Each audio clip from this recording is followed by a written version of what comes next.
Scott, Jana, and 9. You wanted the dirt on Tulsa. You got it.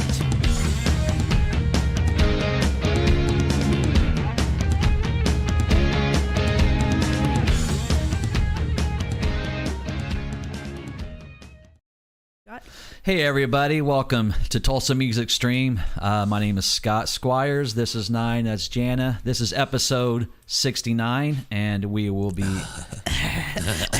Man. 69. Yeah, 69. Stop. We'll be... This is going to be cool.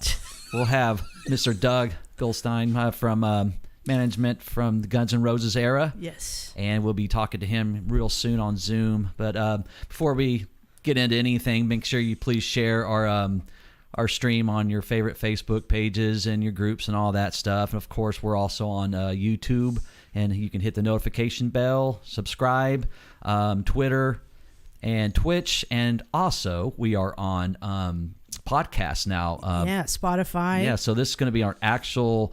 We have past episodes now on all of our platforms, podcasts like Spotify, iHeart, Amazon, and all the iTunes and all that stuff. Super cool. Yeah, we kind of realized once we started doing this that people love watching it live, because when they watch it live, they can interact with the guests and chat with them in the room, ask questions. But, let's face it, life is very busy, and sometimes people can't watch live, but they want to just listen, maybe from work, maybe from the car. So now we've made that possible for you to listen to the show in podcast format. And none of it can happen unless you guys invite your friends and get everyone involved, word of mouth, all that good stuff. Send it to your enemies too. Yep. Send it on, share it, and let's try to get some people in here to hear these amazing stories. Not only Guns N' Roses, but everything Doug. Absolutely. Goldstein. Yeah, let's bring Doug Goldstein on screen. I'm going to do this right now. Thank you, Doug, for being on time tonight. This is just it's such a treat when people show up on time, and you were actually early. So we really appreciate you coming on. We want to thank Sarah Collazo. I hope I'm saying her name properly. Okay, great. She networked us with you and told us, and Doug he has an amazing story, really super interesting, great testimony. You guys can go check his testimony out on movieguide.org. Just look for Doug Goldstein, and he's got the full details there. Doug, obviously, we're going to talk about your nonprofit, Rock for Eternity. We're going to give you ample time to talk about that at the end, but I kind of thought we'd go chronologically with you. Needless to say, your platform of your management time with Guns N' Roses, it's given you a big platform to do a ministry, which is incredible. Sure. So let's back up. Let's go to the early years. I want to understand, I know you had kind of a challenging upbringing. How did you get into this crazy music business, and how did you become to know the guys in Guns N' Roses? Well, he was a bodyguard, I think, right? Well, yeah, tell the story. Nailed it, man. Yeah, it's interesting. I've actually got to see some of the greatest guitar players ever to live. I worked short periods of time, like 25 cities for the Rolling Stones every time they tour. I was working for this massive security company, started when I was 14 years old. And I went from the Stones to the Who. We would work them. We'd work Springsteen, 25 days. And then I went on the road with Van Halen on the 84 tour. Wow. Then I worked for Air Supply, tough security gig. Your grandma pulled off the roses before you. Right. Wow. That must have been a tough gig. Keep those big panties, we don't want to see those up on the stage. Right. But I worked for Black Sabbath, right? So Tony Iommi and Eddie Van Halen. And then I was hired by David Lee Roth to be director of security, which is an interesting position because you care about the safety of the patrons, not just a bodyguard. So I've worked like 8 Super Bowls in the past. I've had a real blessed life. Got to do some really fun stuff. So when Dave went out, obviously I worked with Steve Vai. Amazing guy. He was my guy. When he'd show up, I went in bodyguard mode. And he's just an incredible man. 8 years after I'd worked with him, my brother was dying of AIDS. And I took my brother to a John McLaughlin show, and Steve was there, and he came up. Somehow he knew what was going on with my brother. I hadn't talked to Steve in probably 5 years at the time. And he said, "Hey, Doug, is this your brother Sam?" You know his name, right? My brother's like, "I'm not because my brother was a guitar player. Oh, wow. And Steve addressed my brother Sam, and he said, "Look, I have a studio. I'm sure Doug's told you that." And he said, "I'm on the road all the time. Anytime you guys want to use it, you can come in, Sam, with you and your band or whatever. Just have Doug get a hold of me." And I thought, man, this guy's an amazing guy. But, I've really been blessed to most of the people that I've worked for. Glenn Hughes still talks about me.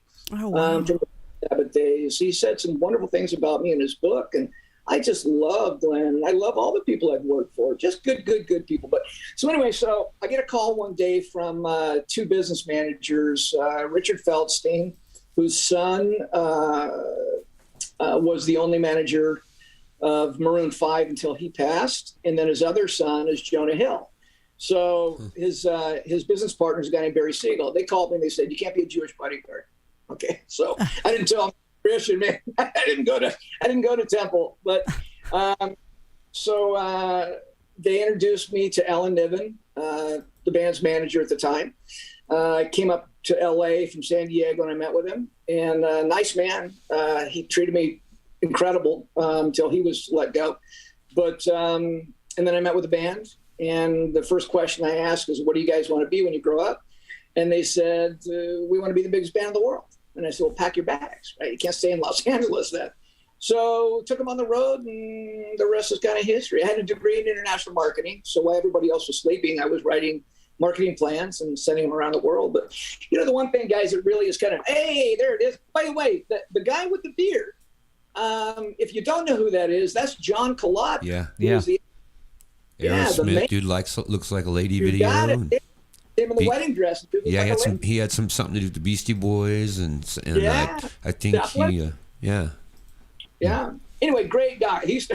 He wasn't a big Axl fan, so every time I'd see him and talk to him, he'd go, "How's W Psycho?" Oh, jeez. Now, did you? He's got one voice, man, but Johnny's a great guy. So, anyway. Yeah, I mean, that was really the start, the impetus. And Did you notice right off the bat that the personalities of Guns N' Roses, when he first came on board, their personalities were going to be a bit challenging, or did you get along with them right away? I got along with them right away, but I knew the challenges that I was addressing. I had a reputation in the industry for somebody who helps clean up people with drug and alcohol issues. And so, boy, I was thrown right into the fire. I'd always seen a lot of blow and booze. I don't do anything because as a bodyguard, you have to always be on point. Right. So, but I'd been around that quite a bit. I'd never seen heroin, and that was a real strange one for me to be able to witness, right? To see people that I love almost die right in front of me. Those guys are my brothers. They were my family. And so it was very heartbreaking to me that they would choose that path occasionally. But, God bless them. They're doing great now. So I didn't lose them guys, but I lost Shannon. Yeah, exactly. Yeah.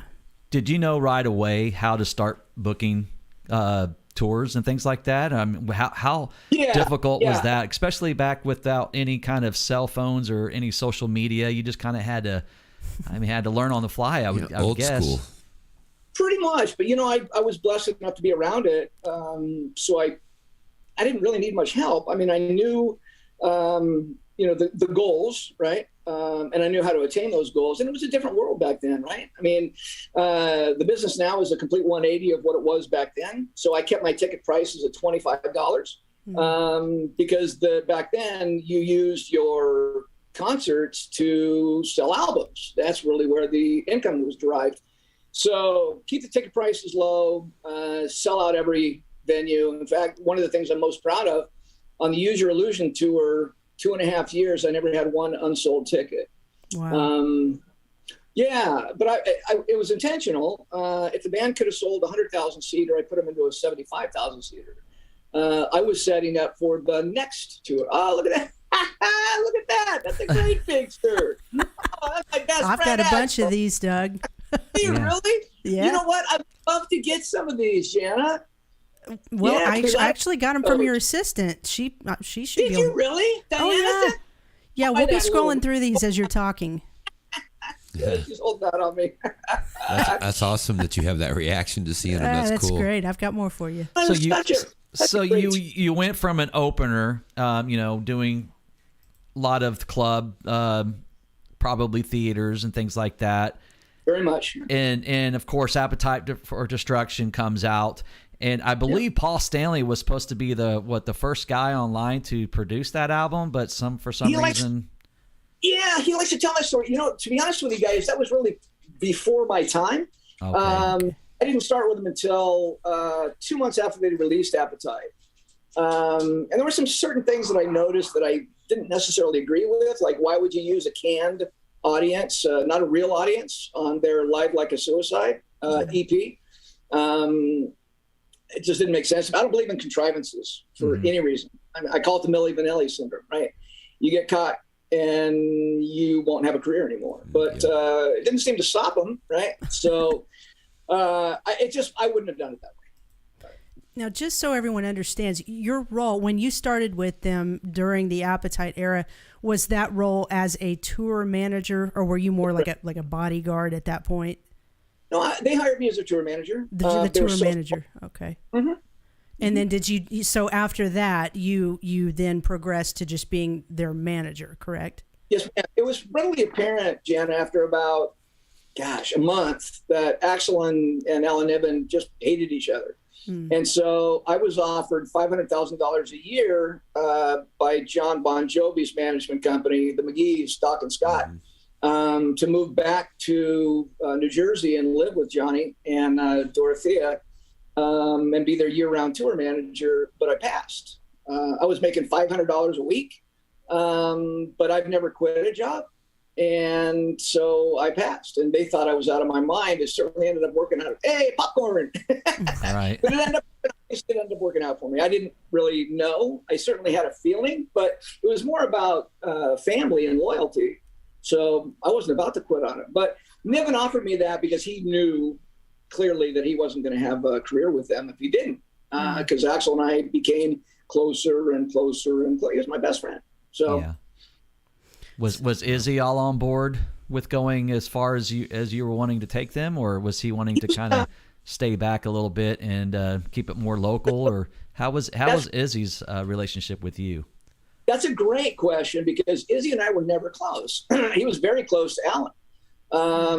The only time we were close is after I renegotiated. So the best deal in the history of music I created at age 30. The band was getting, for every $10 that came to the label, the band was getting $1.50.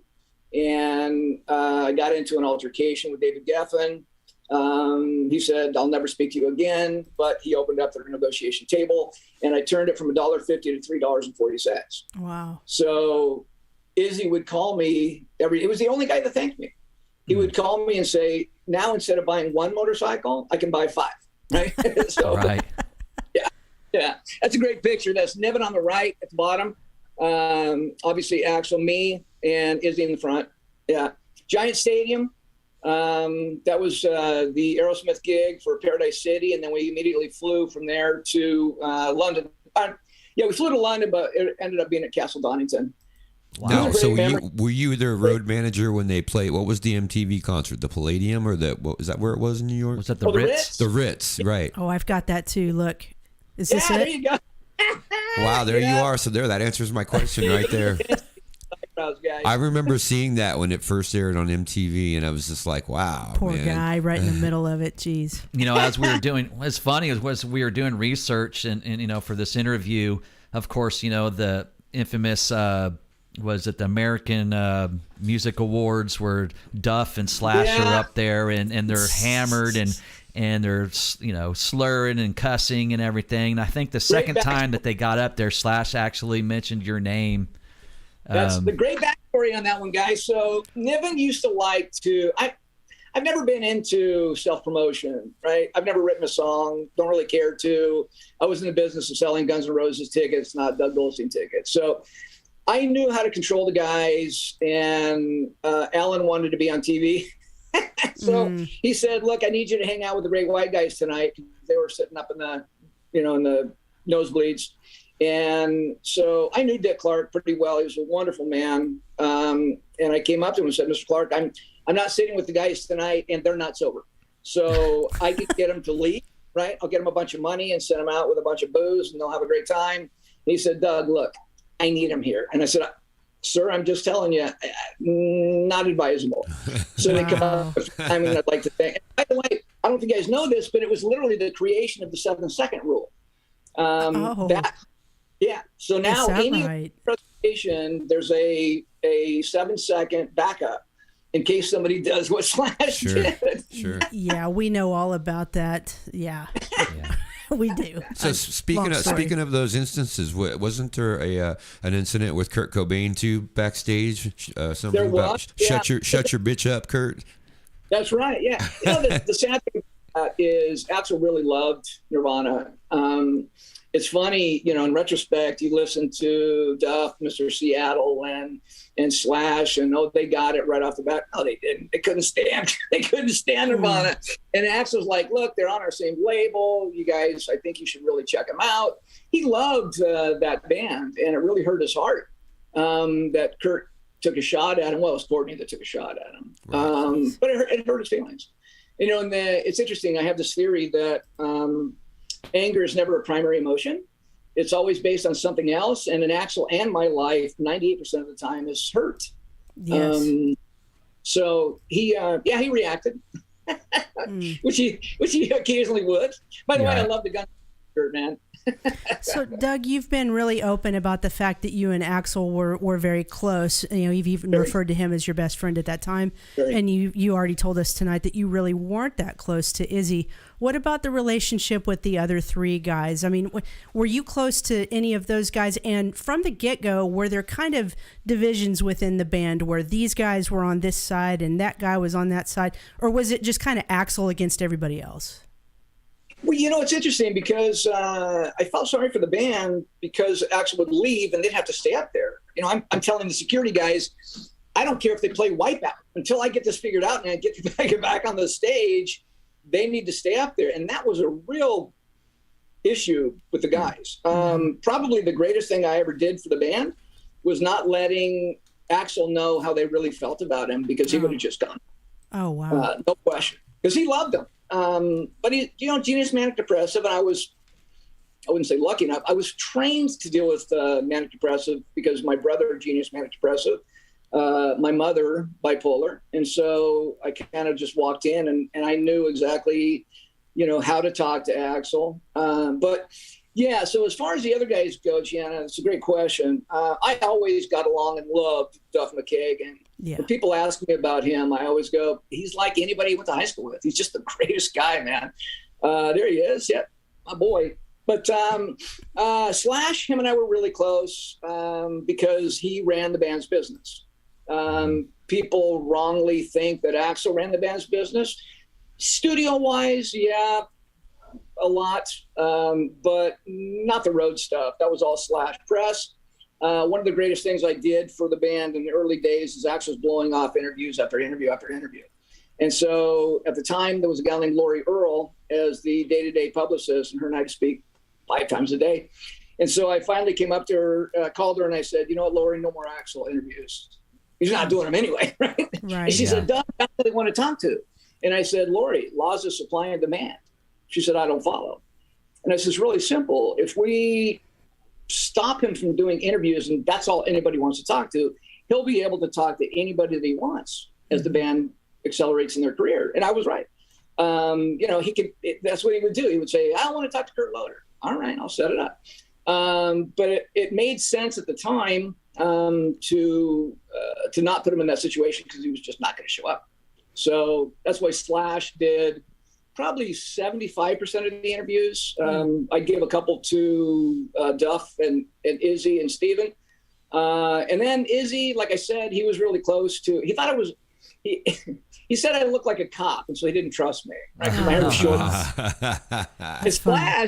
Flash actually said, you know what, if you ever cut your hair, you're fired. Yeah. So I grew it really long, and then I was in Germany on the Use Your Illusion tour, and I went to get my hair cut. The guy said, how do you want cut? And I said, yeah, just a little trim in the back. He said, yeah, short to the back. right up the back, man. Oh, man. Buzzed me. So I went to sound check at the pay-per-view in Paris with my new cut. Yeah, he wouldn't talk to me for 2 weeks. Oh, man. Oh, Yeah. geez. You know, Yeah, but Adler, I don't know if you guys saw this anywhere, but the first time Steven and I had an interaction, it was the first time I met the band. And so we jumped in the back of this guy, Stevie. So I jump in the back of one of the security guys' trucks, a guy named John Zucker, Big John, and Steven goes, no, there's a seat up front. And I said, well, why don't you take it? He goes, dude, I'm just a drummer. And I said, dude, I just work for you. I said, go up there, man. So he wasn't used to a manager being humble, right? Mm-hmm. But, look, it's a country song, but I just love that Tim McGraw song, Humble and Kind. It's how I try and live my life. Mm-hmm. Wow. We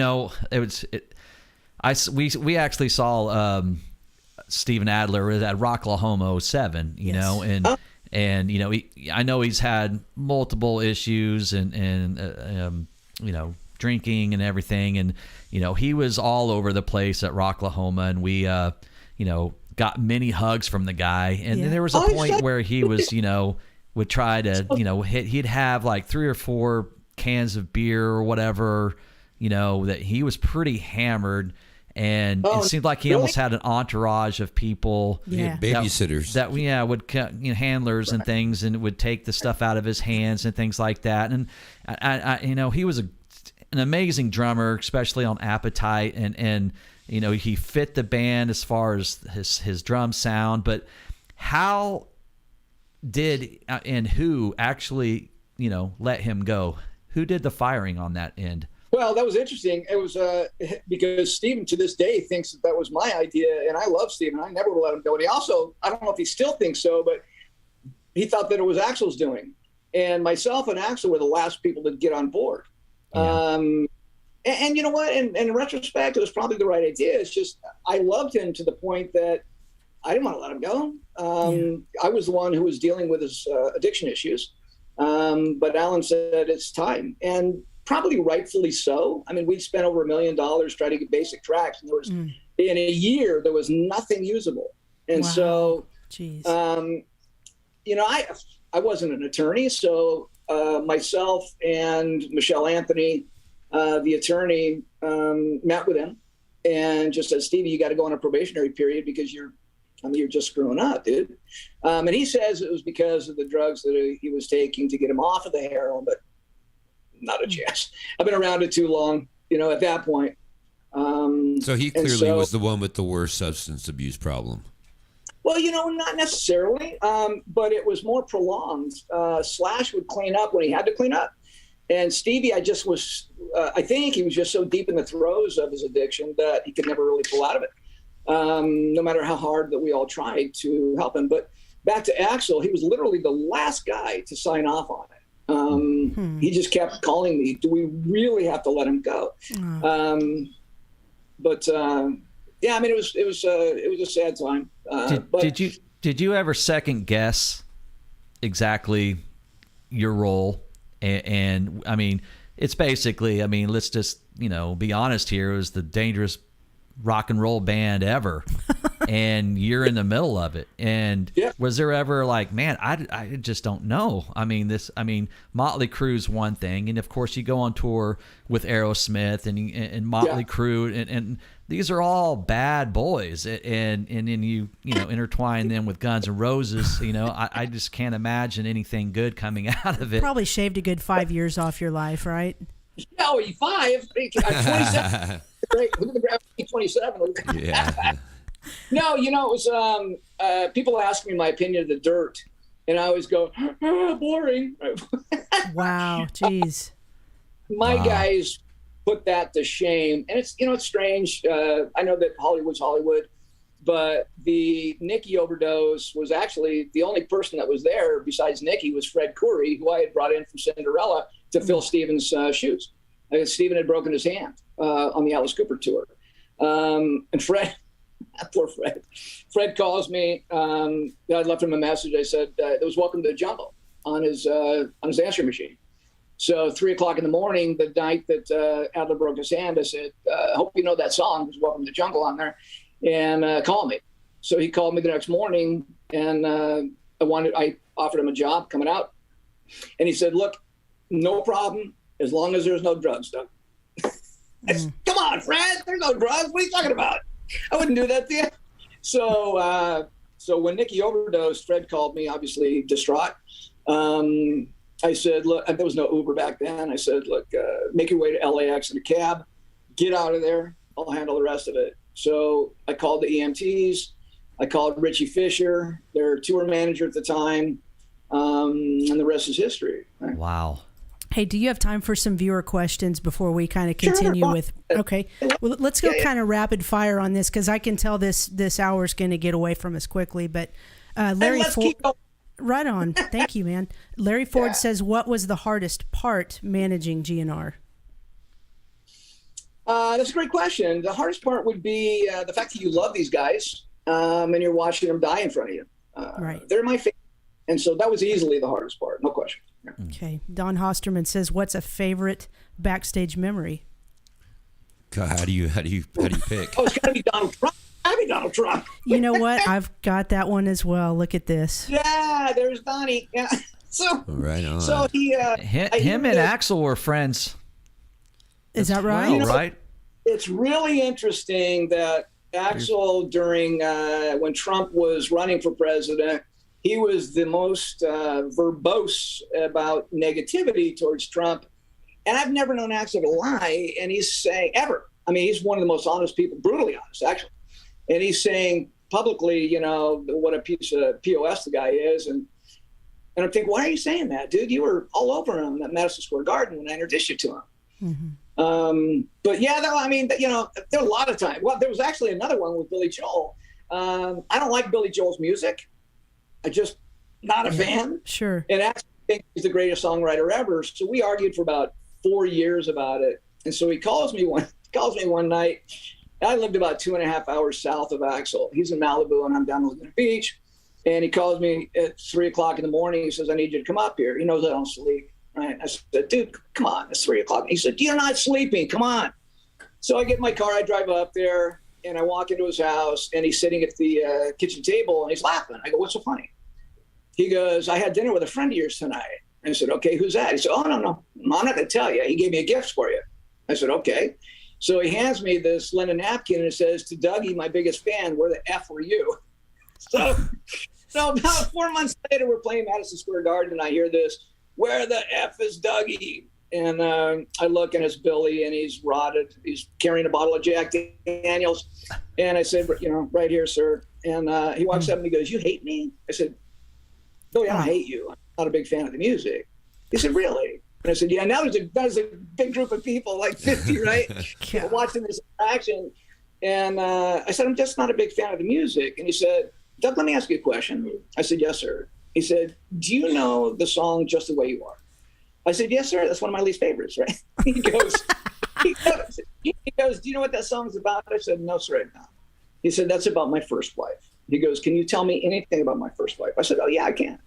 He goes, oh, do enlighten me. I said, okay, Billy. I said, her brother, your first wife, her brother was your accountant. So they both left with all of your money. He goes, very good, Doug, very good. He goes, so let me ask you, how difficult do you think it is in front of 85,000 people when I play that song? And when the chorus hits, all I want to sing is, you took the house, the kids, and the car. He ended up to be hilarious. He shares the same birthday as me. And so I think that there's something about May 9th, people that are, you know, they don't take themselves too serious. Oh, wow. That's cool. Amazing. Wow. So tell me, what would be a typical Guns N' Roses writer? I mean, I'm sure you had to handle a lot of that kind of stuff, and maybe you did. Yeah. But what would be on a Guns N' Roses writer? Well, on Appetite, it was really basic, because when you're opening for Motley, you know, we're not making a whole lot of money anyway. And so I didn't want to be unfair to the guys that had brought us on, Motley, Aerosmith, Alice Cooper. So we kept it pretty streamlined. And then just the opposite once we hit Use Your Illusion, right? It was totally apart. Insane. In fact, recently, and it really kind of bothered me because when we toured with Metallica, my band thought that Metallica were their friends. And this writer recently, he thought that it was cute that Metallica figured out we don't have to have a writer at all. We'll just wait until Guns N' Roses go on the stage and we'll go eat all their food and booze. And this guy thought that was really funny. And I thought, your idea of funny is a little different than mine. I mean, basically, you're stealing from your friends. Right. Or your purported friends, right? I thought it was a pretty classless thing to do when I heard about it, quite honestly. Huh. I want to know, you said you joined up with them 2 months after Appetite came out? Correct. So in the time between that and when Use Your Illusion came out, how much did your job change? Because obviously they had hit superstardom.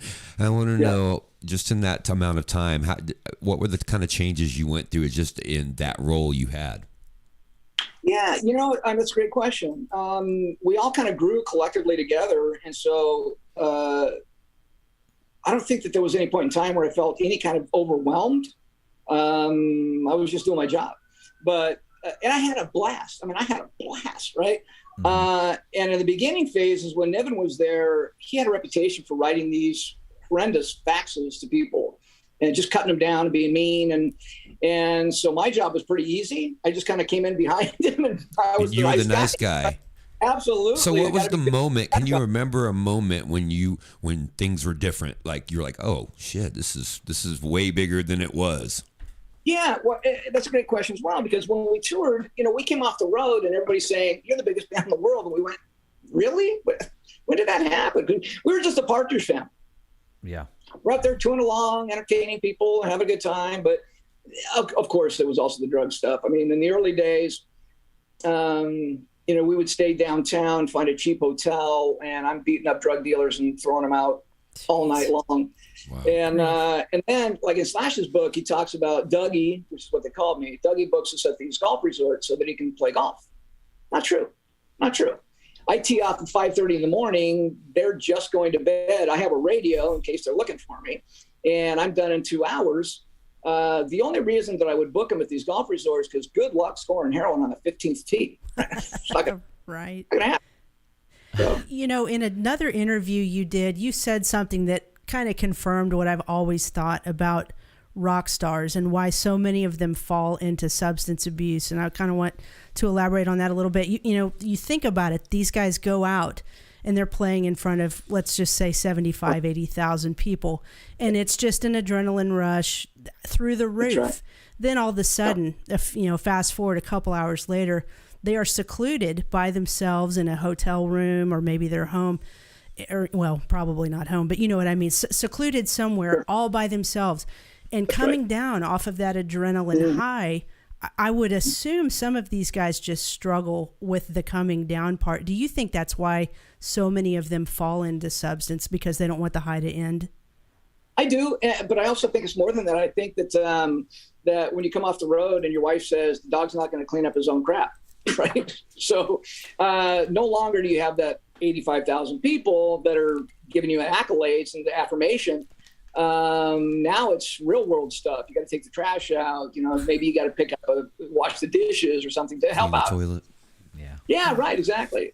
So it was. I mean, that I think more than anything, and I agree with you, Jana, that the on the road stuff, you're out there and then you come home. But I think it's even more difficult when you come off the road.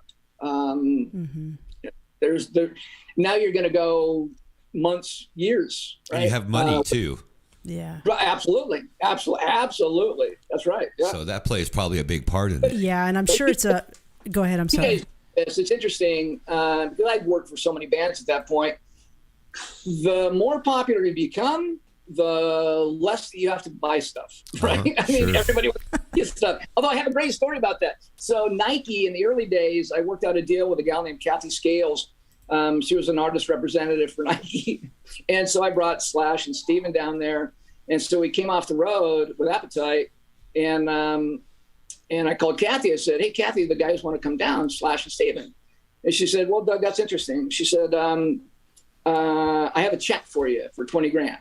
I said, to buy stuff? She goes, No, it's from my boss. He wants you to go out and buy Adidas, Converse, New Balance, anything but Nike, because we don't want the association with Oh, you guys wow. anymore. Wow. I thought, wow, that's okay. That's wild. Amazing. Now you're no fan of the Reels documentary.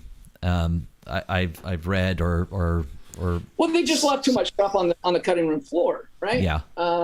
It wasn't necessarily the content as much as it was, I said some great stuff. That John Reese is in there quite a bit, the tour manager, and he never tour managed a band in his life, but I'd known him since we were 18 years old, so I brought him in. But I just felt that I had some valid points that got dropped that weren't seen. So, and you know what? And that's not, MTV did this big Guns N' Roses synopsis. I'm over in Hawaii.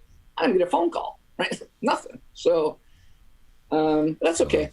So there are some other questions in here in the chat about a book. Now, have you completed a book, or is a book in process? I'm not. I was writing with a wonderful guy named Brando. He does Appetite for Distortion, and it just it wasn't going the way that my book, my literary agent wanted it to go. And as much as I love Brando, we agreed to go in a different direction. So I'm working with a guy named Blair Fisher, who did a great story for Rolling Stone on Eddie Van Halen. He's a funny guy, really funny guy. So I've had to kind of not start over, but start over. Yeah. Okay. Gotcha. Yeah. And to be honest with you guys, and it's not just Guns N' Roses, any band that I've read, one of the things that their autobiographies, one of the things that just irritates me is they never talk about everybody that worked on the project. So in my book, that's going to be my differentiator is everybody. It takes a village, right? It takes a team. And so everybody at the label, the agencies, the attorneys, all those people need to have a place in the book. So I'm going to right some of those wrongs. That's great. Tell me, how did Matt Sorum change the chemistry when he joined the band? Matt and I never really got along because he always wanted to be a partner in the band, and he thought that I was the one telling him no, and it was all along, it was Slash saying, not a chance. I mean, he'll never be a partner, and now Matt knows that, but at the time, Matt would get fairly aggressive with me. Now, I mean, I love who Matt's become. You know, you made an interesting point about Adler being a great drummer, and I was a drummer as a kid. Adler was a great wristy player. It fit for Appetite, but I mean, I put Sorum up there with, he's not Bonham, but Sure. He was a metronome. He was a power player. Right. And some of the fills, oh my God, I was listening the other day to the Use Your Illusion records. Some of the fills that he does are just mesmerizing to me. Yeah, he sounded really solid on that Velvet Revolver albums as well. Jeez. Oh, yeah. Were you in those guys' lives at all during that era? Because speaking of documentaries, we just rewatched that one. I know it's old by now, but you know, as they went through the process of getting Scott Weiland in the band, were you in their lives at all at that point? Not at all. No. Once Slash left, Axl had done this thing where he owned the name, and that, by the way, that. You know, Duff and Slash, I believe that Alan Niven has convinced them that I was the guy who had them sign away the rights in the name. But the backstory on that is it was July 5th of 1993, and the band was in Barcelona, Spain. And the story goes, as Slash and Duff think, that Axl called me to his room and said, look, I owned the name before, I want it back. And so if they don't sign this, then I'm not going on the stage, and people are going to die, and that's going to be on their head. So then, as the story was told to them, I walk in with a document at sound check, and I tell them they have to sign it. Well, the interesting thing about that is July 5th of 1993 is the day that my oldest boy, Jake, was born. He's in a band called Honey. They're doing really well. But I was in Mission Viejo, California. It was actually the tour manager, John Reese. So I never would have allowed Axl to do that for the reason that it was under duress. If you truly wanted to do something, and they didn't have legal representation. So basically, his doing so under duress with no legal representation, you could have taken that and thrown it out the window. Yeah. It wasn't a valid contract. So nobody deposed me when they sued each other. I'm sitting there going, guys, I mean, call me in, because I would have stuck up for Slash and Duff, quite honestly, even though they were no longer in the band and they thought that I was against them. Is your relationship with them good now, or do you just not have one? I don't have one. Don't have one. Okay. Yeah. Now, it's no secret that, Axl, and maybe I'm wrong, wasn't too fond of the media, news, and, that's, get in the ring. And I know there were some issues with a Mick Wall that you may have had. But mixed. Explain the reasons why the media and Axl just didn't see eye to eye. Axl's big on not explaining himself. And so when people take shots at him and he thinks that they're inaccurate, now he'll accept it if he thinks that it's true, but if they're inaccurate, he's not going to accept culpability for it, and it bothers him. They're making a living off of telling things that are not the truth about who he is. And so that was always an irritant. It used to be very difficult for me that Axl wouldn't defend himself. Like, obviously, the 1 in a million. That was literally, and I'm sure you guys know this already, but that was literally written about a scared guy with racist, homophobe thought processes that he learned in growing up, arriving in Los Angeles and seeing it for the first time, just going, whoa, what is this, right? Yeah. And he was really kind of poking fun at himself for coming into Los Angeles with those kind of preconceived ideas that he grew up with. Okay, so explain it, right? He's like, did Picasso explain his art? No. And I beg him. I said, dude, you're getting killed out there. Please stand up for yourself. Now, and he didn't want me to do it either. He didn't want me to, to speak to anybody on his behalf. But they didn't want to listen to you anyway, right? They wanted to hear from him. Yeah, right. That's true. Exactly. Yeah, they didn't want to talk to me. So, yeah, that's very true. So Axl is very well known for being late on stage. I think that's no secret. What do you think the primary reason was for that? Was it that he had such anxiety about performing, or was it something else? No, Jenny, you're right. It's I'd worked for so many people at the time, and he has a 4-hour prep time, and so it included chiropractic, a massage.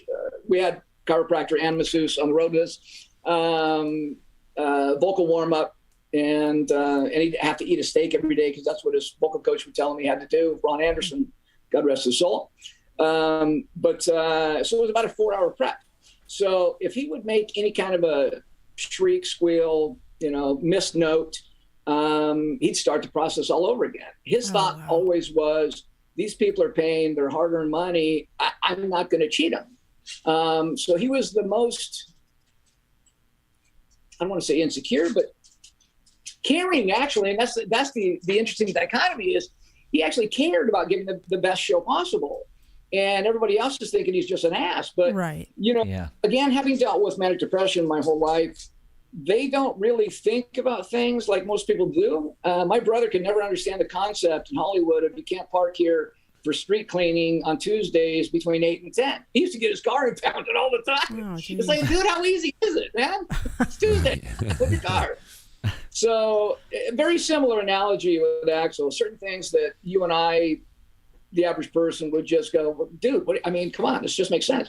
And the oddity is he would always play his very best shows when he was really late and the crowd's leaving, right? He's like, well, why are they leaving? It's like, dude, it's 4:00 in the morning and 90% of your crowd are blue collar people. They've got a job the next day. Yeah. So, yeah. There is a question in here kind of about that. Maybe this pertains more to like the riot type situations, but Neil Parks says, I'd like to know what repercussions happened with other venues after the incident when Axl bailed a few songs into the show. Wow. Well, I was the one that usually had to clean up the messes, right? So like in St. Louis, the big riot, I put the band in their limousines and sent them to Chicago, and I had hired most of the crew from past tours that I did. So these are guys that had never been in a fight in their life. And so I got to make sure I get all these guys out safe. So, there's people jumping up and down on $1 million soundboards and light boards. And I got to, these guys that I knew, Phil Ely and David Kerr, lighting and sound, they're crying. They're literally standing there crying. And so this is their life. And so, I'm knocking people out off of the boards. And then at one point, they had taken a hose away from the police department, fire hose. And so I had my shirt off and my laminate, so I looked like one of them. And so I came up to this group of 5 guys with the hose at the front of the stage and said, let me have a turn. And the guy with the hose was like, no way, dude. And everybody else was like, he's one of us, give it to him. I shot these guys down. Wow. I actually ended up having a good time. I hate to say it. Right? Yeah. That's only the second show ever at that building. And oddly enough, I live here now in St. Louis, and most of my days are spent by telling people, no, he's a good guy. All right. It's so many different controversial stories, that just followed Guns N' Roses. It seemed like it just followed them from the beginning to the almost to down to the very end, basically. Well, it's they're still going and everything, and they still sound great. And we actually saw them a couple of years ago, and they sounded great. Did you really? And, I haven't seen them since the reunion, not once. Primarily because they don't want anybody from the past around, and I don't know who's giving that directive, but I have guys that work for me that have gone to shows and just been treated horrific. And I thought, I don't need that. I give them 17 years of my life. Yeah. I don't need that embarrassment. But one of the controversial things that seemed to surround them, especially in the 80s, was, I don't know if this happened, I guess, after the Dr. Feelgood tour with Motley. And I don't know which incident happened first when was it that Vince, punched Izzy. And then, of course, the challenge fight between Axl and Vince. They challenge each other to a fight and everything. Yeah, well, it's a lot different. What the hell was that all about? Yeah, so apparently, and I have no idea because, they're hanging out at the cat house. Sorry, guys, I had to shut the door, get a little chilly here in St. Louis. But apparently Izzy, drunk, had made some remarks about to Vince's wife. So you guys know, you're up on stage. So they're opening for Tom Petty. I think it was American Music Awards again. Axl and Izzy played with him. So literally we're walking off, and Niven has Izzy, and I've got Axl, and there Izzy and Niven are in front of us, and we can't see, right? I mean, he's literally hiding in the dark, stays left as we're walking off. He hits Izzy, and Axl's gone, right? He's going after Vince, man. And Vince had left his limo running, told the driver, keep it going, man. And he dove in, and they took off. And then he's got his big mouth shooting off publicly. And so Axl finally said, look, Doug, his manager, Doc, really well. I said, yeah. He said, well, I found, and I forget the name of the country, but Burma or something like that. He found this place where you can literally legally fight to the death. And he said, you know what? I'm tired of him talking crap about me. He said, so tell Doc I want to go fight to the death, and I'll put up all of my money. He can put up all his money, and we'll see who wins. Right. Wow. And Vince never said a word after that. Wow. Holy Moses. Axl's crazy, man. I mean, he's not. So just to be clear, do you also no longer have a relationship with Axl at this point? No, yeah, I really don't. I hadn't spoken to him in 10 years. I retired to be a father in 2004. I moved to Hawaii. And so I was doing a podcast in 2014 and saying nice things about him, right? Which drives him crazy. He drives him nuts, man. Stop saying nice things. So I said, I was saying nice things. And so that was our Friday. So on Monday morning, about 8 a.m. in California, I get a phone call from an attorney that I've never heard of. And he says, look, if you ever speak on behalf of my client again, we're going to sue you. And I said, you know what? I'm not an attorney, but I pose a question. Since when do your threats trump my First Amendment rights? So I've got a different idea. Lose my phone number. Don't ever call me again. And I'll sneak in and take care of you. Right. And I have the skill set to do so. Right. So about 5 minutes later, Axl calls me and he says, bro, he goes, I heard the podcast, you said some very nice things about me, but you know how I feel about that. And I said, dude, I don't work for you anymore. Right. I'm tired of people thinking that you're a person that you're not. Right. And he said, Dougie, I just need to tell you, I'm working on some past relationships. And he talking about Slash. And I said, okay. I said, well, you know what? Then I'm going to stop doing podcasts until you get that either worked out or not. And then I'm going back and I'm going to keep doing podcasts. Right. And because it's always driven me just absolutely crazy that people have this opinion of him that's just, he's not who do I know who he is? And anybody that works for him, they'll tell you the same thing, who's ever worked for him. The guy's just an incredibly nice guy. Shy, which is odd, right? I mean, he's up there singing the songs that he's singing. You would never guess in a million years that he's shy, but he's a really shy guy. I think a lot of musicians are. I think the whole performing thing is almost a facade. It's almost like you get into character up there. Yeah. But the person you are in real life, when you're driving down the street, getting some groceries or whatever, that's often a totally different person. I mean, the musician is an interesting breed for sure. It is. Yeah, I agree. No, I want to know real quick, because you said you drove up from San Diego, and I'm a San Diego boy. Where did you live in San Diego? No way. Where'd you go up, man? I'm from Coronado. Oh, look at him, the silver spooner. No, actually, I was a Navy brat, but I was born in Balboa Hospital in San Diego. Oh, dude, right on. Yeah. One of the restaurants in the world is in Coronado called Pele's. Used to do it every Mother's Day at Pele's. Great restaurant, man. I love Coronado. Hotel Bell. Man, I'm a very proud Californian, so and I was spoiled now, and then my parents moved me out, and here we go. Fellas, do you have any more Guns N' Roses related questions? Absolutely. Okay, I want you to do that, and then we want to let Doug talk about Rock for Eternity at the end. No problem. Go for it. Now, I heard that you mentioned something that throughout those years, you guys had cameras that followed Guns N' Roses all over the place, and you probably have hours of film that has not ever been released. Do you think that any that they'll ever release that, put it out at like a movie? You know how those things are big now, especially Netflix and the stuff that Motley Crue did and everything, the Dirt. If they put out some footage like that, I mean, pretty interesting stuff, I'm sure. There's 2.5 years, three camera shoot. Yeah, 3 cameras followed them on and off stage for 2.5 years. Not sour grapes, promise, okay? But if I was invited back to manage them, and I wasn't, so again, it's not sour grapes, but my marketing ploy, other than, they put out a 1-paragraph announcement, we're back. First off, I probably would have had them hang gliding naked over the Rose Bowl with a flare in their pocket. You're saying we're back. But more importantly, what I would have done is I would have edited down all that footage into a Song Remains the Same, right? Yeah. And put it into Friday and Saturday midnight plays only all over the country. And then 3 months later, sell tickets. They'd have been gone. When was the filming done? During the Use Your Illusion era? Yeah, the entire 2.5-year tour. Wow, jeez. Now, do you agree that when Slash played with with Michael Jackson, that kind of started, the tension between him and the rest of the guys, or well, I guess with Slash? And do you think that it was more like he was kind of, I don't know, betraying Axl by going and playing with Michael and doing all those things? Do you feel like it was more of him being jealous that Slash was starting to become, one of his own? No jealousy whatsoever. He had just come out with an article talking about being molested by his original father. And here Slash is going to go play with a guy who allegedly, right, has some of the things that, and at the time, it's interesting. If you used to be able to Google Doug Goldstein, the first thing that would pop up is why Doug Goldstein is full of SHIT.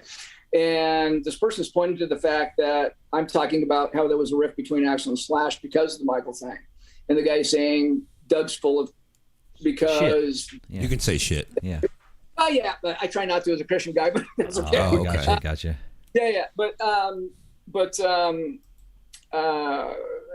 it was. I mean, we all knew, right, that those allegations were true way before anybody came out publicly and were talking about it. Mm-hmm. Everybody in the industry did. So for this guy to, and by the way, he made it to where you couldn't call him that.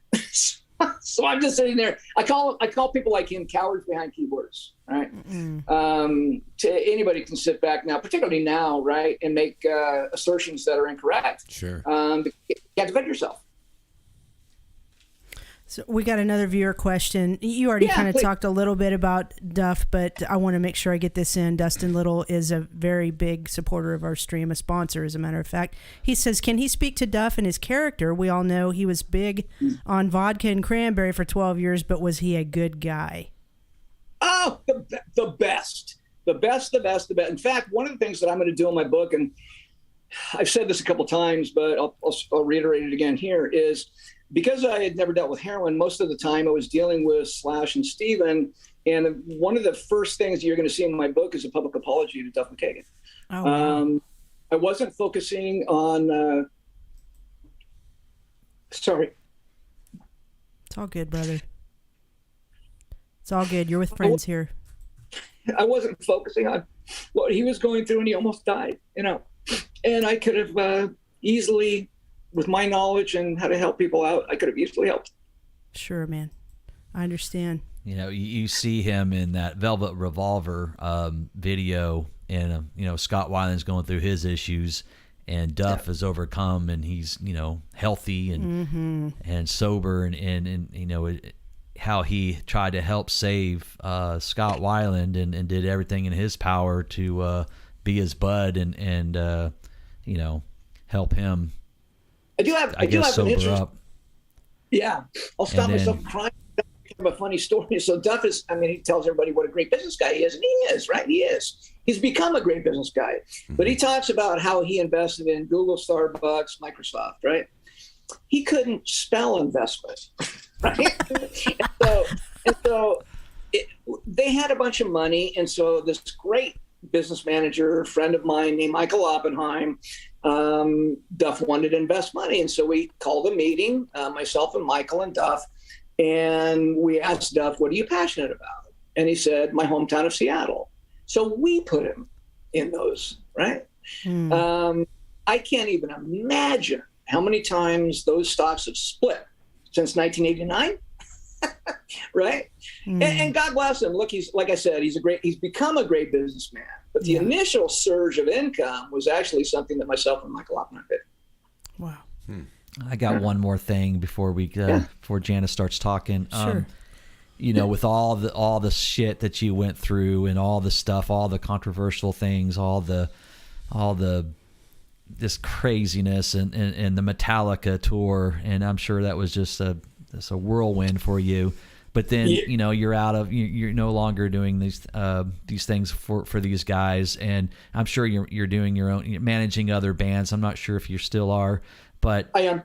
But then there's a story that comes out where Axl throws out his microphone, and now he's got another lawsuit from someone, over a mic stand or his microphone that he throws out the crowd. Have you read that and go, damn, here we go again? No, you know what?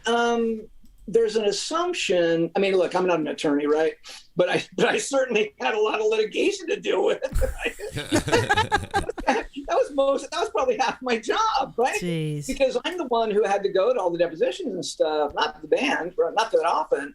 So I became pretty adept at litigation, and there's a certain assumption of going to a show because he does that at every single show he's ever played. And so I don't know how that stands up in court. And again, I guess it's one of those risks that you take on because it's assumptive, right? At some point in the show, at the end, he's going to throw the mic. Mm-hmm. It happens at the same point in time, every single show, every single concert.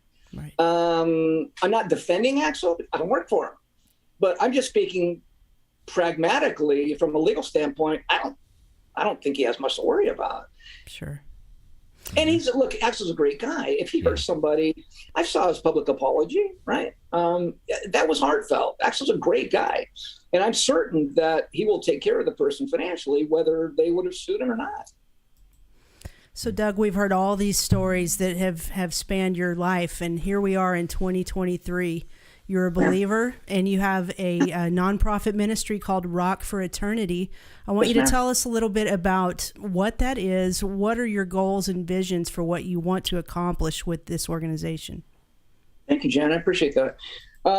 It started in 1989 when we were playing Rock in Rio, and 2 shows. Right, we're the only band that got to play 2 shows, and it was broadcast all around the world. And there was a lot of stuff that happened at that show, but I won't go into it. But one of the things that happened on the way to sound check, we're driving through the mountains to get to the facility, and I'm looking at all these cardboard houses. And so I asked my interpreter, I said, what's going on up there? And he said, Doug, millions of people live up there. I said, oh my God. I said, really? He said, yeah. And I said, man, that's sad. He goes, that's not the worst part. I said, okay, it gets worse. He said, yeah. And I won't go into who, but suffice to say authorities, and I'll leave it at that. But authorities go in the middle of the night and they murder babies up to age 4 because they're just going to grow up to be murderers and thieves. And I cry. It's funny. As a tough guy, I cry at letter openings, and I'm okay with it. It's just who I am. I'm an emotional person. I'm an empath, and so I knew right then I had to do something with my life at some point in time. So I personally almost died probably at least a half a dozen times, and God saved me because He had something else in store. So I've started this ministry called Rock for Eternity. The basic premise, the mission statement is as simple as it gets: helping others less fortunate. That's it. So the premise is to identify 2 to 3 families in each city that I go to who are in dire need. I'm going to need the financial resources to make this happen in the way that I want to. But people like Sarah, right, Koyazo, she'll help me in the local market to get me to churches, right, to raise clothing, food, shelter for people that are less fortunate. So I'll arrive with a camera in hand and film the entire thing and hopefully upload it to a YouTube channel called Rock for Eternity. So even though it's a Christian-based organization, I was having a conversation with this gal the other day, and she said, well, that's great and everything, Doug, but I'm agnostic. Fair enough. I said, let me ask you a question. Would it make you feel good to help another person? She said, of course it would. And I said, well, then you're exactly the person I want. I don't care about Judaism. I don't care about, I don't care what you are. Do you have a heart that wants to help people? Right. And if you do, I want to align myself with you for the betterment of humanity. No more, no less. So I have to start small because, again, the financial resources just aren't there to take care of people in the way that I want to, because it's not just going to be a drop and go. Sure. Every month, I'm going to follow up with that family. I'm going to have people like Sarah follow up once a week and see how everybody's doing. I want to set up iShare plans, which are college education for children in those families who otherwise wouldn't be able to send their children to college. And you can establish that really easily by dropping in $100 a month, and it just builds and builds and builds and builds and accrues interest. And by the time they go to college, it's, they've got $100,000 sitting there and all their education will be paid for. So that's one of the things, Shannon, but I'm just literally just kind of getting started, and it's been fairly receptive, right? Most people hear about it and they go, wow, so Guns N' Roses manager 17 years is not doing good things.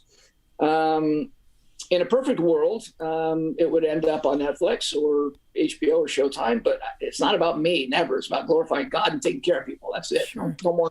I don't need it. It's like I said before, you guys, I've never been in the business of selling Doug Goldstein tickets, right?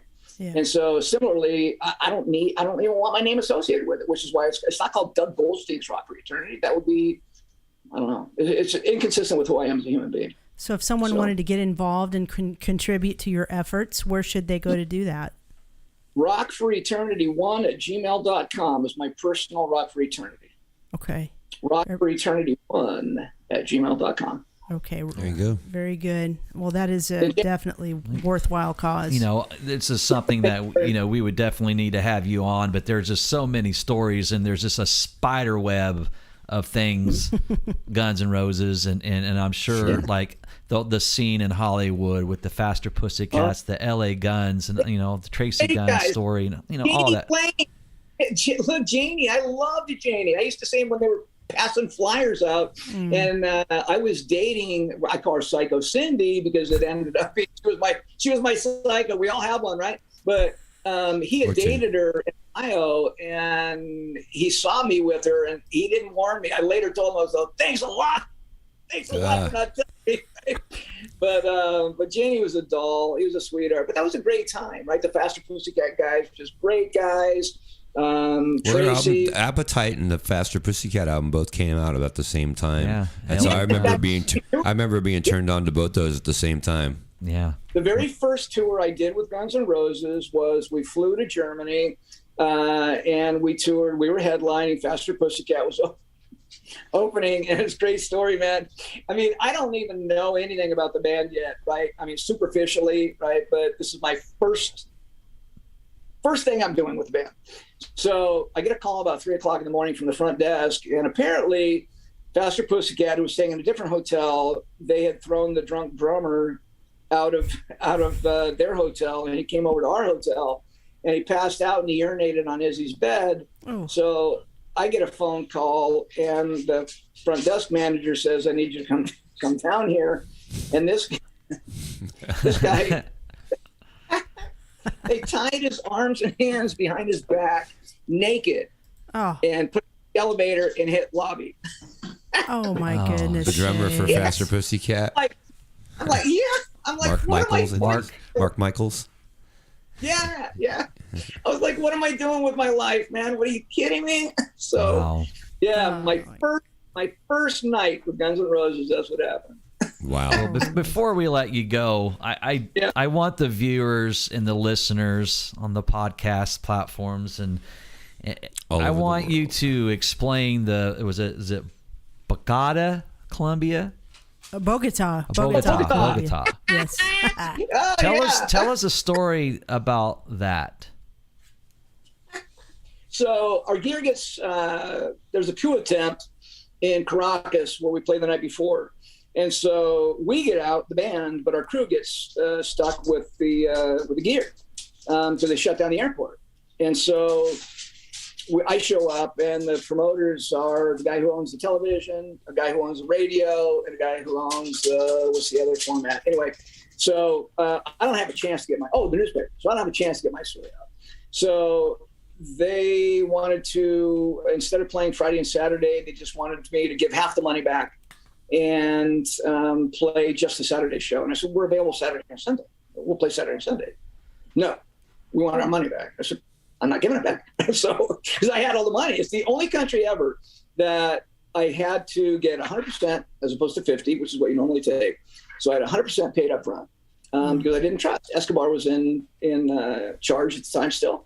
And so, long story short, they oversold the concert. They decided to just have the Saturday concert, and they oversold it by 30,000 people. Oh, geez. So these 30,000 people raped, pillaged, whatever, the downtown Bogota. So 7:30 in the morning, the next morning, there's a knock on my door. Oh, my bulldog's going to the door. Anyway, sorry. So I open the door, and I'm in my boxers, and this guy sticks a machine gun in my chest, and he hands me a letter. And I read Spanish, and I speak Spanish. I've grown up in San Diego. And so I read the letter, and it says, you have a mandatory meeting with the mayor at 3:30 today. There's no meeting. I know there's no meeting, right? And so I tell him in Spanish, as soon as Mr. Goldstein gets back, I'll let him know. Shut my door. So it's also the only city where I had hired U.S. Embassy security. So I call this guy, John, who's in charge of the security, and say, can you come to my room? He comes to my room, and I hand the letter. I says, what does it say? What's that? He goes, says you have a meeting with the mayor. I know what it says. I said, is there a meeting, John? He goes, no. I said, they're going to kidnap me, aren't they? He said, yeah. I said, okay, it's time to leave, huh, John? He goes, it's time to leave. I said, okay. So most of the guys, because we were in Bogota, are still awake, right?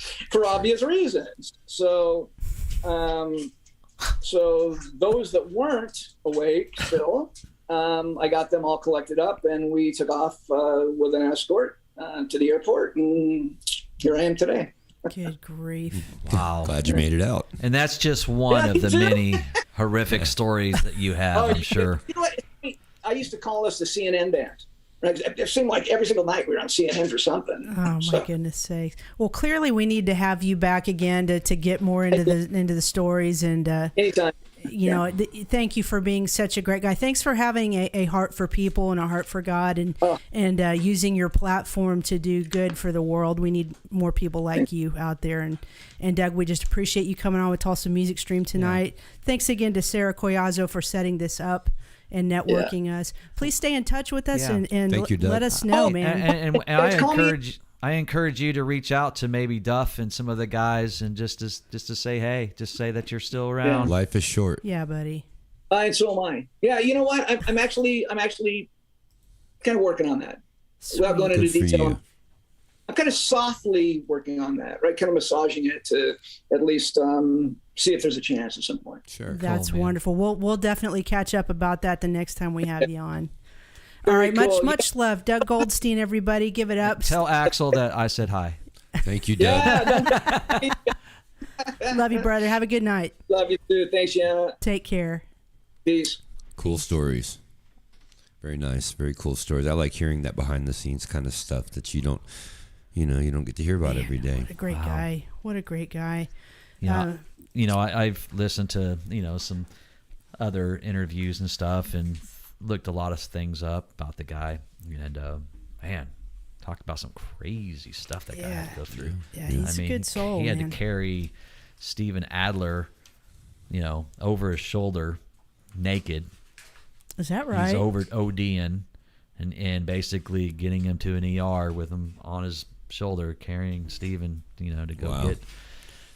Well, even when we talked to the LA Guns manager, he even said, it's like 7 years of my life was taken off, and just, what you had asked him about in the beginning, it's I like can't imagine. just the shit that they have to go through doing that job. I mean, we think our lives are stressful, and then you hear stories like that. It's like, And the thought of that he stuck around for 17 years. Right. It's like the first year or two would be like probably enough for anyone.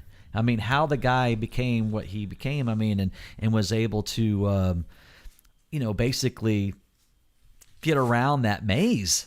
I mean, Yeah. I'd be interested in knowing why. I mean, he may not know. We didn't have a chance to ask him, and he may not know, but why they didn't want him to continue as their manager.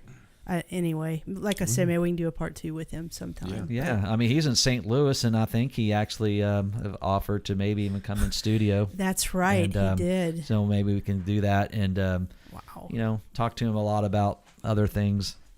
I was wanting to bring up this book. I don't wanted to see if he got that one with all these cool pictures of GNR. Yeah. He's actually trying to call me. I'm gonna tell him I'll call him back after the show. I guess they think that once they're done, that we're done. Yeah, and that's understandable. I don't know if I'll send him the link to the playback. But anyway, excellent interview. Great person. Make sure you support Rock for Eternity. That's some good work he's got going on. Teresa, would you like to say hello to the viewers? Let me put you on camera. She dressed up pretty for us tonight. There she is. Hi. How have you been? I've been good. It's Hey, been a while. Look behind you. It's a Guns N' Roses poster. Oh, look at that. And I'm wearing a Guns N' Roses shirt. Ah, that's so cool. I mean, Wow. That's so cool. Wow. Very cool. Well, we talked a little bit about how not only can people see the replays on Facebook, Twitch, Twitter, YouTube, we're now in podcast format. So we made a cool little flyer here. You guys can check us out. Check the replays out. We'll get this one uploaded real soon. It'll be available on Spotify. we're on Spotify, Amazon and Music. Amazon Music. So if you guys discover this and you don't know us at all, we're 3 hardworking musicians that like to talk about music too. So Yes. stick with us, and we'll Please. have some cool guests coming up. Yeah, I you couldn't- listen to us in your car or at work with your. Wow. With your child Is or, this or an- your ear significant pods? other. This is our podcast voice. It's kind of dorky. I'm Hi. sorry. I don't. You are listening to Tulsa Music Stream on iHeartRadio. Now that's radio voice, but Yes. Scott, whatever you've got going on is not working for me. Mine was more female. female. Something male. Someone had to be a female. Female. You can find us on Spotify, YouTube. Someone had to be a female. Hello. Between us two. Oh Yeah, he's the. God, I'm he's, so offended. you know, Anyway, so yeah, podcast. Sweaty balls. Oh my gosh. as always, Sweaty. Big, you guys shut up as for a always, second. we'd like to thank all of you. Shut it. Dustin Little, you're the man. Thank you for supporting our Tulsa Music Stream continuously. We love you, brother. If you guys have IT needs, contact Dustin at OKPC. He is Practical Technology and Networking Services Yeah. for Oklahoma's local business community.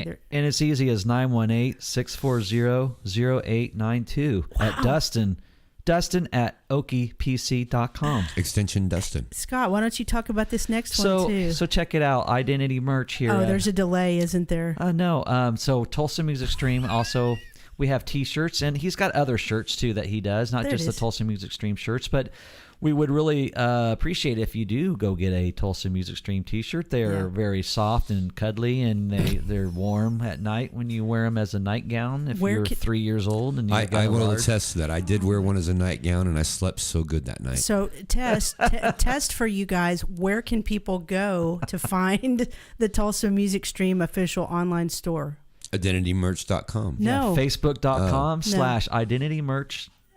Boom. I don't think that's right, guys. I think both of you are wrong. Let's try this again. How could both of us be wrong? So if they go to the Tulsa Music Stream Facebook page, I'm so flustered. The link to the store is right there on the top. Oh, absolutely. That's what that was my next guess, actually. You guys don't even know. I thought maybe you're talking about his own site. Yeah. You know what? Shout out to Sycamore Filmworks and DEB Concerts and everybody who's had a hand in getting this thing to be what it is. 69, fellas, in the books. Shout out to Doug Burgess in Key West out there. Yeah. Oh, Rock jealous. Island. Yeah. Jealous. You know, just a year ago, we were out there. You were. I thought of you when I saw him out there. I'm like, no, we came back with COVID. yeah. Don't tell anybody. Oh, that was a year ago. Never mind. We're good.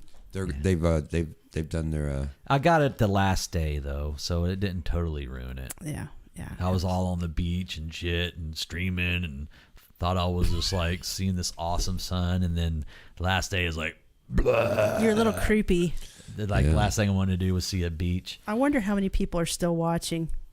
I don't know. 15 people are still watching us ramble. Is that right? Yeah. Mine says night. Oh, there it But goes. it's not about how many viewers are watching at this moment. It's about how many end up watching it at the end It's of the week. people like you who make us what we are here at Tulsa Music Stream. Because by the end of the week, there will be hundreds of views, and that's what's cool. Yeah, we're starting to realize that most of the traffic comes from the replays. So, and that's cool. like say for instance, if I share them into a group and say the admin doesn't approve it until like 2 hours later. Oh yeah. So if I share it on there, it doesn't get approved, and then he'll like approve it like 2 hours later. Then all the 69,000 people that are in that group can then view it. But if they don't let it go right away, then we don't get that. So Shout out to it's all about the what do you call them? The after show viewers.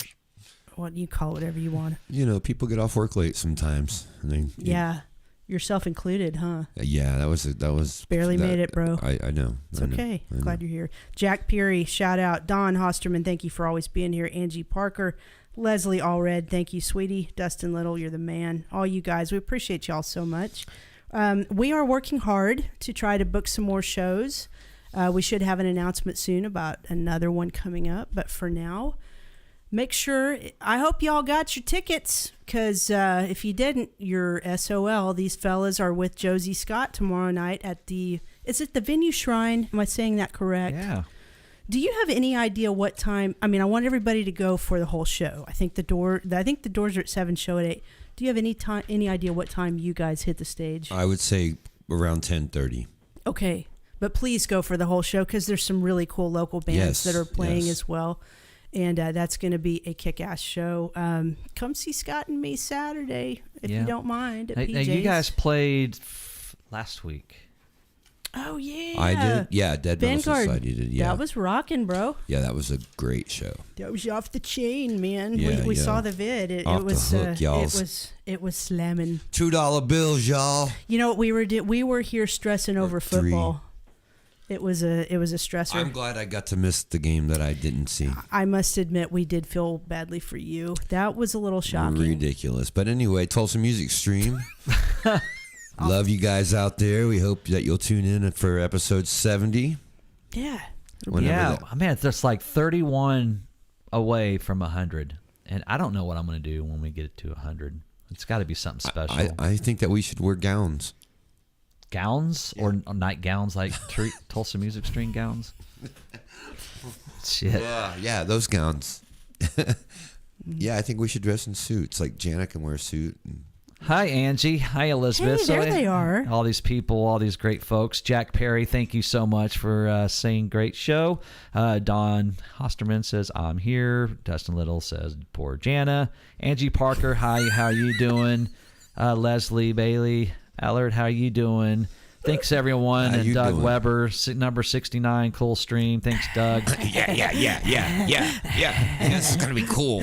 So anyway, thank you guys, for each and every one of you, for coming into the chat room and supporting our stream. We like to have a lot of fun on here and get some really cool guests and everything. We haven't done it in a while either. So I mean, there's just so many cool, interesting stories from everyone from Doug to everyone that we've had on here. Doug to Dustin Little. We have cool stories for you. We should have Dustin on, and he could tell us about practical technology solutions. And you can talk about the Eagles. No thanks. I knew that was coming. Anyway, love you guys. Watch for the next show announcement. It'll be out soon. Appreciate y'all supporting Tulsa Music Stream. Have a great Hi, Gay. night. Thanks for having us. Hi, Mom. Hi, love Dad. y'all. Hi, everybody. Have a great weekend. See you soon on Tulsa Music Stream. Good night.